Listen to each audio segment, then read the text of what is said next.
My name is Betty. I've been working in an office at a small company ever since I graduated from college. Being rather plain looking, I have never been popular with guys, which means few romantic opportunities. Before I knew it, I was in my 30s without a boyfriend. Feeling lonely about the prospect of never getting married, I took a leap of faith and signed up for a dating app. That's how I met and married my husband Daniel. Daniel is 2 years younger than me at 28, handsome and tall. He works in sales at a well-known company. He is honestly way out of my league. Daniel is a kind-hearted man. He said, "The bride should be the star of the wedding," and let me have our ceremony in my hometown. My hometown is in the countryside, so most of Daniel's friends couldn't make it. The only people Daniel invited to the wedding were a few close ones. But Daniel said, "If Betty's happy, then that's good enough for me," and allowed me to invite a lot of my friends to the celebration. Little did I know then who Daniel really was, but I felt blessed being surrounded by many friends at our wedding. That's when the shocking event happened. "Oh, by the way, I quit my job." What? That day, when I came home from work, Daniel was playing video games. I thought maybe he got off work early and casually started preparing dinner. I nearly sliced my finger off when he dropped the bombshell. "You quit without discussing with me?" "There's nothing to discuss. We're adults. I can make my own career decisions." Sure, Daniel says it as if it's no big deal, but aren't you supposed to consult your spouse before making such a significant life change? I was shocked by the sudden news, but I felt we had to have a serious talk. Daniel, not taking his eyes off his video game, answered my questions. "Why did you quit your job? Did something bad happen?" "My boss was incompetent. I think there's a better place for me out there." "A better place like, for example?" "I'll figure that out." "Man, you're so annoying. Marrying an older woman is like being with mom." This wasn't the first time Daniel had mentioned my age. Each time I would counter, "Then why did you marry me?" And he would casually reply, "Because a complicated woman like Betty needs a stable guy like me," which would spark an argument, so this time I chose not to retort. The main issue at hand was our future lifestyle. It was clear that with Daniel quitting his job, we couldn't maintain our current way of life. "But Daniel, we're also sending money to your parents, remember? Their rent is high, and if you're not working, there's no way my income alone can support both households." This became a concern shortly after Daniel and I got married. Both of Daniel's parents, still in their 50s, had quit their jobs. Their reason was, "Our backs and shoulders hurt. We can't keep working this hard if we want to live a long life." However, that was their choice. It may sound cold, but I thought they should live their lives as they please, so I didn't say anything. The situation changed the month after they quit their jobs. They came to our apartment asking for financial assistance. "We don't have much in savings." "If your parents are struggling, it'll be a problem for you too, Daniel." So we were convinced. And Daniel decided that we would help with their rent and living expenses. In a high-security 4-bedroom apartment close to the station, that's where parents-in-law lives. The rent is through the roof. After they left, cheerful about the financial help, I asked Daniel, "What about our own living expenses?" "Betty can cover our costs. I'm going to give my salary to mom and dad." I wasn't happy. The thought of divorce crossed my mind. "You should consider yourself lucky. A woman over 30 marrying a younger, handsome guy like me. You're already winning." That's what he always said. It made me feel worthless, so I couldn't muster the courage to leave him. If Daniel quits his job, sending money to parents-in-law would be difficult. When I asked about this, he was too engrossed in his video game to pay any attention. "Hey, what about the money for David and Catherine?" Chopping carrots vigorously, I questioned him. Daniel clicked his tongue. "Obviously, Betty will cover that. We're a couple. We're supposed to support each other until I find a suitable job. Betty will hold the fort." He went back to his game. I don't make a lot of money. I was anxious about what the future held, but there was nothing I could do. Life slowly changed. We started draining our savings to help parents-in-law. Daniel, although jobless, did nothing around the house. When I complained, he would say, "I should have never married an older woman.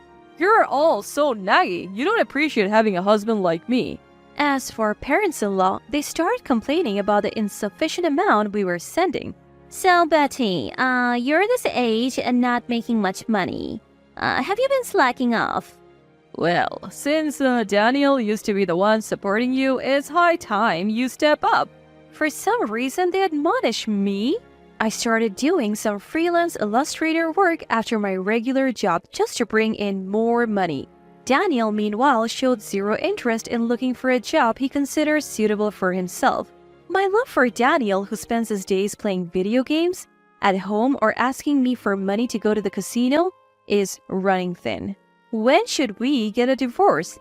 Thinking about when to divorce, yet what if the rest of my life is just me, all alone, keeps me from taking the plunge. Then, one day after work, I was greeted by a stranger while I was in the supermarket. Who are you? You don't remember me, do you? We met at the wedding. I was friends with Daniel. I'm John.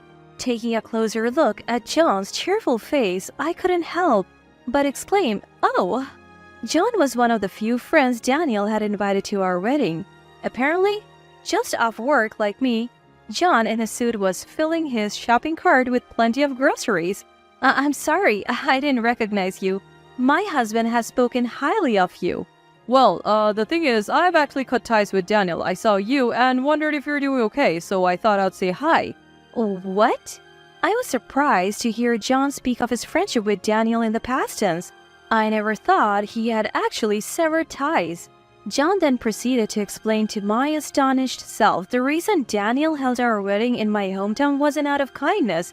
The truth was Daniel had very few friends. Apparently, Daniel spent most of his student life on slot machines and had a habit of borrowing money without paying it back. John was one of Daniel's college friends and he was no exception. He had lent Daniel money but never got repaid. The reason he continued the friendship was because they worked at the same company and John didn't want to rock the boat. Once Daniel quit his job, he immediately reached out to John for more money. That was the last straw for John. He cut off all contact. Do you know why Daniel was forced to quit his job? Forced to quit? I heard he left because he didn't get along with his boss. That's not it. Daniel was fired because they found out he was going to casinos when he was supposed to be on sales calls. I was shocked. This meant Daniel had been lying to me since the beginning of our marriage? I felt as if the spell that made me believe women over 30 are worthless had finally broken. The feeling of I can't forgive him washed over me like a wave. I thanked John in a trembling voice for telling me the truth and said goodbye. A few days later, I spoke up to Daniel. "Daniel, I quit my job." What? Daniel, finally pausing his video game, looked utterly shocked. I put my mobile phone on the table, its screen displaying my banking app. I have pretty much run out of savings since I have been sending money to David and Catherine. We have been bleeding cash.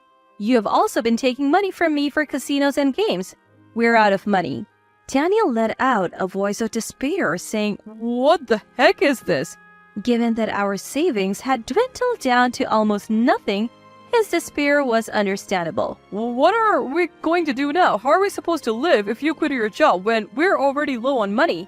That's not my problem. Speaking of which, I have loans I need to pay back. Could you maybe find a job quickly, Daniel? I want to take some time off and relax at home. What? Isn't it normal for spouses to support each other? It's hard for me to work now that I'm over 30, so now it's Daniel's turn to support me. Daniel, in disbelief, immediately called parents-in-law on the phone. As soon as I told parents-in-law about our situation, they showed up at our house. Parents-in-law began to berate us for not having money, searching the house, suspecting we must have hidden it somewhere. But there was no money to be found. What's this large withdrawal? Parents-in-law questioned, to which I answered accurately. That money was used to pay back a loan Daniel had taken from a friend. My own savings weren't enough, so I had to take out a loan from elsewhere to repay Daniel's friend. Who did you pay back? And why would you even bother paying back a loan now of all times? I only paid it back because I heard from John that Daniel had a lot of debt. I think it was the right thing to do. The first to start yelling, "Let's divorce," was Daniel, as I calmly explained myself. Even parents-in-law agreed with Daniel's words. They forced me into parents-in-law's cars and took me to the courthouse where I had to file for divorce on the spot. Glad. I won't have to see your broke old face anymore. Daniel left after saying that, and I immediately headed to a cafe. John was already waiting there. John, sorry for the trouble. I was able to file for divorce successfully. Oh, good. I was worried, so it's a relief. Actually, Daniel was the one who told me he wanted a divorce, but this was all a plan between John and me. Simply saying I wanted to divorce would have led to Daniel and parents-in-law making a fuss as they wouldn't want to let go of me. They're cash cow. I figured the quickest way to sever ties with Daniel and parents-in-law was to prove I had no value as their cash cow. Fortunately, my side job as an illustrator had started to pay off and I had saved quite a bit. I had this money deposited into a bank account that I kept hidden from Daniel and parents-in-law. It's true that I repaid the money Daniel had borrowed from John, but I had actually given John more money than that amount. It was all part of the plan to lower my bank balance, and John was more than happy to go along with it. After successfully filing for divorce, John met me at the cafe to return the extra money. However, the envelope he handed me contained all the money I had given him. John, this is too much. The money Daniel borrowed belongs to you, doesn't it? No, I only lent money to Daniel, not to you. When I gave Daniel the money, I had no intention of getting it back. I cut ties with him because I didn't like his attitude afterwards. So, this is all your money. Having a bit more cash can't hurt when you're rebuilding your life. I could only feel gratitude towards John, who said this with a smile. He had opened my eyes to Daniel's true nature. John had been part of my plan to divorce.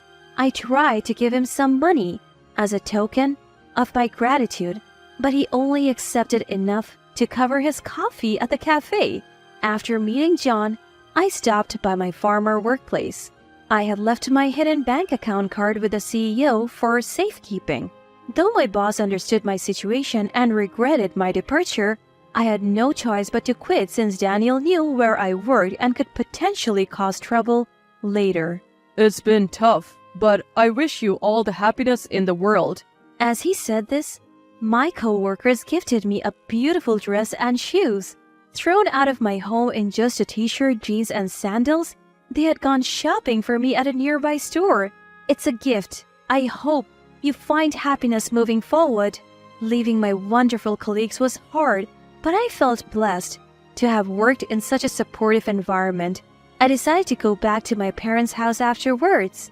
When I was dragged to court from the home I had shared with Daniel, I had packed my work supplies and valuables in a bag, so I could immediately start working as a freelance illustrator. Thankfully, my freelance work as an illustrator kept me financially stable. Daniel and his family, on the other hand, weren't so lucky. They couldn't pay the rent for the house they lived in and were evicted. They moved into the house Daniel and I used to share, but they lost that one too when they couldn't pay the rent. Daniel desperately started looking for a new job, but his gap in employment and homelessness made it difficult for him to find one. Currently, it seems they're living in a makeshift shack by a river near their old house. I know this because Daniel reached out to me once. When I answered the call from a public phone, Daniel was crying and told me how sorry he was. I have realized I can't live without you, Betty. Can we please start over? You regretted marrying an older woman, didn't you? I'm done being your cash cow. Goodbye. After that call, I never answered another from a public phone. The parents' house is quite a distance away from where Daniel is located in the countryside. Daniel, who doesn't have much money, probably can't afford to make the trip all the way here. The lesson I've learned from my failed marriage is that there's no rush to get married. Whether you're 30 or 40, living the way you want to is what truly matters. For making me realize that, I guess I owe Daniel a tiny bit of thanks.